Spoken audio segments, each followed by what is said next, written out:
The air ignites with sound. This is Potsdamer Platz, Berlin, summer 1913. You are standing in the busiest intersection in Europe, 12 months before it becomes a graveyard. No one can see you, no one knows what is coming. But you do. I'm going to put you inside the last summer of the old world. Not as a historian, not as a tourist, as a ghost. You will feel the heat rising from fresh asphalt. You will smell the coal smoke mixing with brewery yeast. You will hear the screech of steel wheels on curved tracks. You will stand in rooms where people laugh about a future that will never come. And you will watch a train carry someone away who will never come back. This is Berlin, 1913. The clock is already ticking. The heart attack, Potsdamer Platz. The intersection sprawls before you in organized chaos. 5 tram lines converge here. Overhead wires spark blue against the morning sky. Motor taxis weave between horse cabs, engines coughing black exhaust. Neon signs blaze even in daylight. Osram, Siemens, Pschorr, Brau. Berlin is the city of light, brighter than Paris, louder than London. Listen. Tram bells, sharp, metallic, relentless. Steel wheels screech through the curved junction. Conductors shout, "Tempo! Tempo!" Hooves hammer cobblestone. A bus releases its pneumatic hiss. A policeman's whistle cuts through everything. This soundscape has a name. Doctors in 1913 call it neurasthenia. Shattered nerves from a city moving faster than human brains can process. The diagnosis is everywhere. The cure is nowhere. Now breathe. Brown coal. Smoke from 1,000 chimneys. Ozone crackling from electric lines. Brewery yeast from the Schultheiss plant. Horse manure baking in summer heat. Melting tar. Berlin's newly paved streets turning soft under the sun. Feel the wind of a passing tram, close enough to touch. Your nerves are raw. Above it all, Haus Vaterland rises like a palace of entertainment. Thousands of faces moving with purpose, all shouting the same mantra, tempo, tempo. This is not a city. This is a machine running too hot, and no one hears the grinding gears beneath the roar. The noise follows you down unter den Linden. Then, silence. The bubble. Hotel Adlon lobby. The doors of Hotel Adlon close behind you. The roar becomes a whisper. Muffled street noise, distant bells. The quiet rustle of expensive fabric. The lobby stretches before you in marble and velvet. Officers in dress uniforms stand as ornament, spiked helmets catching chandelier light. Wealthy couples in summer whites glide through the space like dancers. This is where international money comes to forget Berlin has a north side. The smell changes completely. Turkish tobacco, thick and sweet. Heavy velvet curtains block the coal stench outside. Fresh-cut flowers, roses and lilies, arranged in crystal vases on every surface. Someone left a newspaper near the window. You move closer. The photograph shows Kaiser Wilhelm II laughing with his cousins, King George V of Britain, Tsar Nicholas II of Russia. The caption reads, "Blood is thicker than water." The date, May 1913. The royal wedding. The irony screams at you. This headline was meant to reassure. 3 emperors, united by family, smiling for the camera at the last moment they will ever stand together in peace. In 12 months, their armies will kill each other in industrial quantities. You are the only person in this room who knows. These people read this headline as comfort. You read it as epitaph. If you want to stand in more lost moments like this, Vienna before the fall, St. Petersburg's last winter, Paris on the edge. Subscribe now. We are building a series of cities that no longer exist. The tram tracks outside call you north, toward Wedding, toward the lungs of the city, where the air tells a different story. The lungs, Mietskaserne courtyards. The AIR changes the moment you cross the first courtyard threshold. Humid, thick. It tastes of boiling cabbage, wet plaster, unwashed bodies packed too close.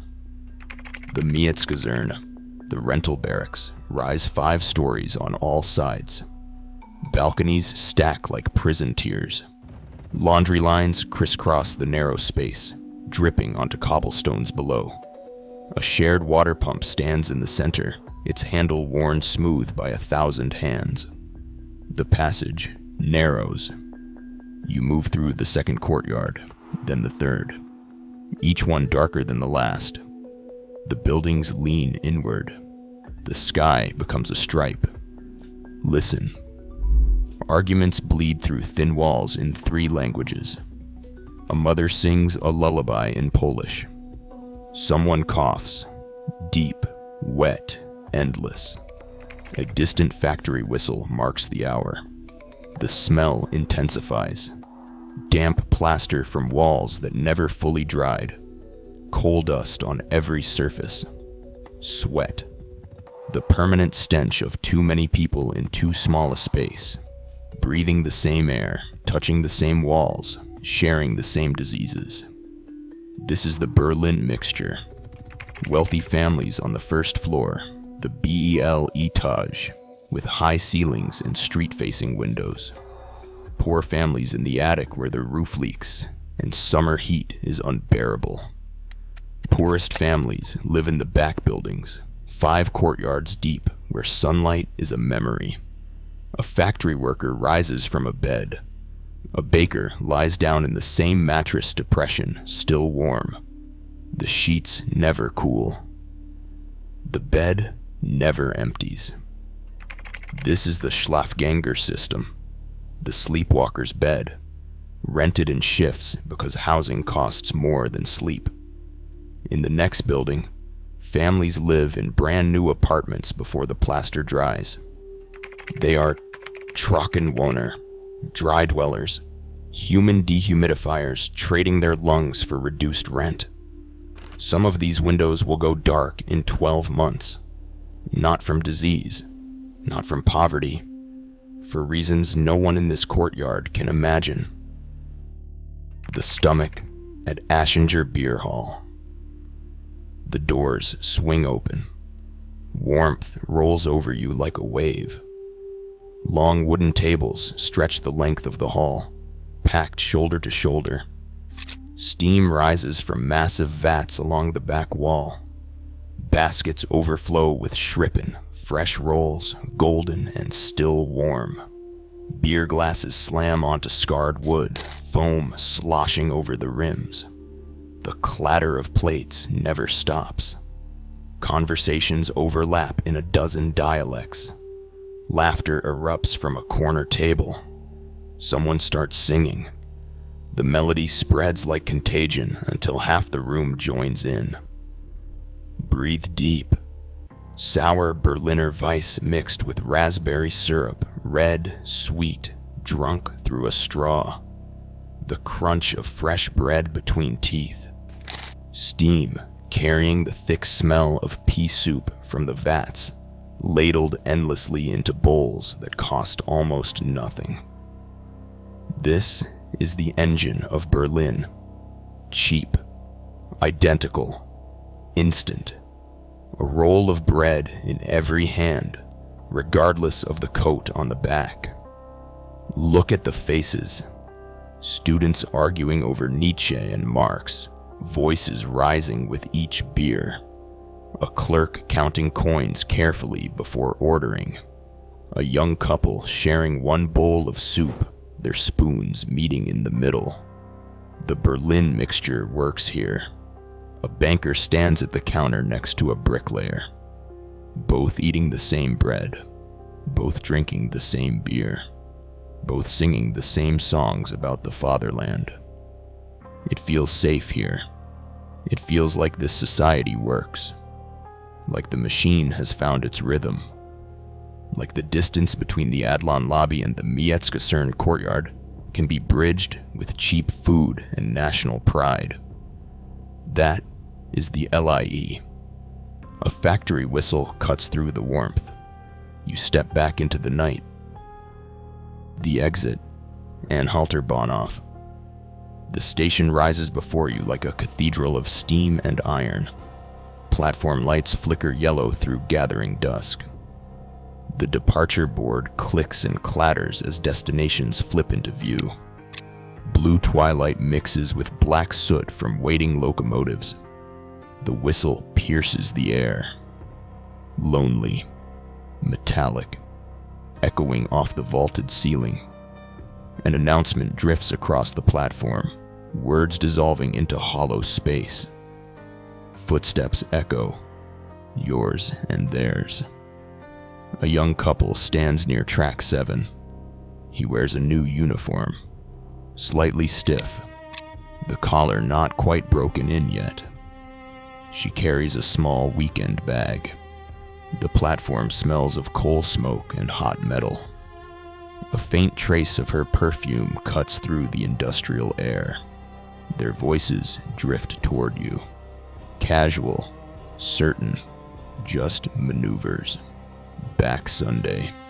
Don't worry. You stand closer than any stranger could. Unseen, unheard. You know what these rehearsals become. You know where these tracks lead. The departure board clatters again. Metz, Strasbourg, Liege. Names that are just destinations today. In 12 months, they will be open graves. The tracks look two-way. History has turned them into a one-way street. His regiment is heading to the border for summer exercises. The same exercises they run every year. The same drills. The same routes. The same reassurances that this is routine. That war belongs to the past.